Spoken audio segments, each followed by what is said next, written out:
بعد ناظرین کی خدمت میں سلام پر خلوص پیش کرتا ہوں بارگاہ ملکوتی امام رضا علیہ السلام سے۔ بارگاہ ہدیت میں 10 دعا ہیں کہ پروردگار ہم سب کو توفیق بندگی عنایت فرمائے۔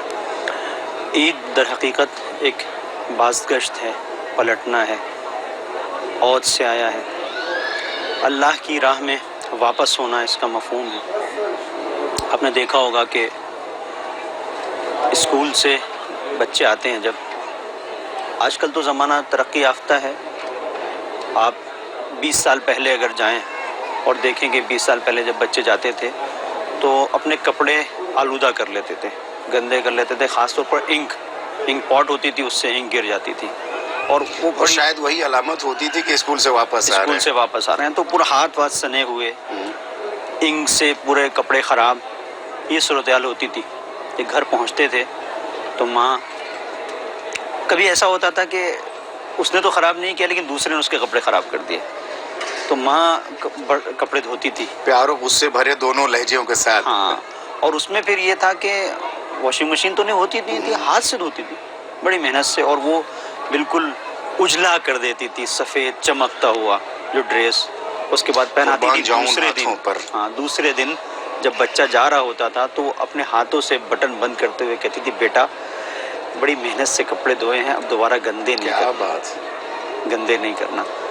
تو جو بچے ماں کی ممتا اور اس کی شدت کو، اس کی محبت کو محسوس کرتے تھے، بڑا بچا کے رہتے تھے، ممکنہ پوری کوشش اپنے آپ بھی اور ان لوگوں سے بھی بچ کے رہتے تھے، شرارت کرتے ہیں، کپڑے گندے کر دیتے ہیں، اور پھر جو وہ پلٹتے تھے تو بالکل کپڑے ان کے پاک و صاف رہتے تھے۔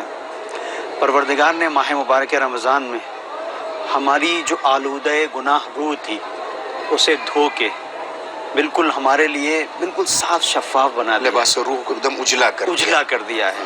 جس طرح سے ماں کہتی تھی کہ بیٹا اب گندا نہ ہو، سمجھ لیں کہ رحمت پروردگار یہ کہہ رہی ہے کہ اب تمہارے لیے عید ہے، اب اپنی روح کو تم آلودہ نہ کرو۔ سبحان اللہ۔ اور یہی عید کا مفہوم ہے۔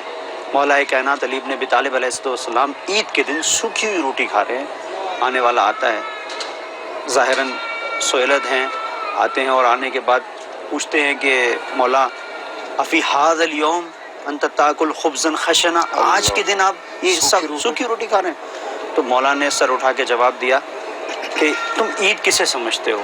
عید کا مطلب یہ نہیں ہے کہ اچھی غذا کھائی جائے، عید کا مطلب یہ نہیں ہے کہ سوئیاں کھائی جائیں، عید کا مطلب یہ نہیں ہے کہ شیر و خرما یہ سب ہو۔ مولا فرماتے ہیں کہ کل یوم لا یعصی اللہ فیہ فہو عید، ہر وہ دن کہ جب انسان گناہ نہ کرے وہ عید ہے۔ تو یہ مفہوم عید ہے۔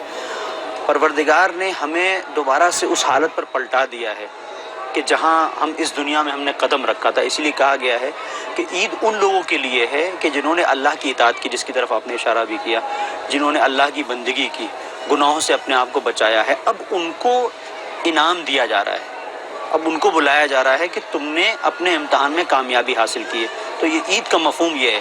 عید کا مفہوم یہ ہرگز نہیں ہے کہ ہم جو ہے نئے کپڑے پہنیں اور دوسروں کے یہاں ملنے جائیں، گلے ملنے جائیں۔ یہ تب ہوتا ہے کہ جب انسان نے حقیقی مفہوم کو درک کیا ہو، لذت دوبالا ہو جاتی ہے، لطف میں اضافہ ہو جاتا ہے۔ جی، چونکہ پروگرام میں اور بھی گفتگو ہے، لہٰذا عید کے بے پناہ شکر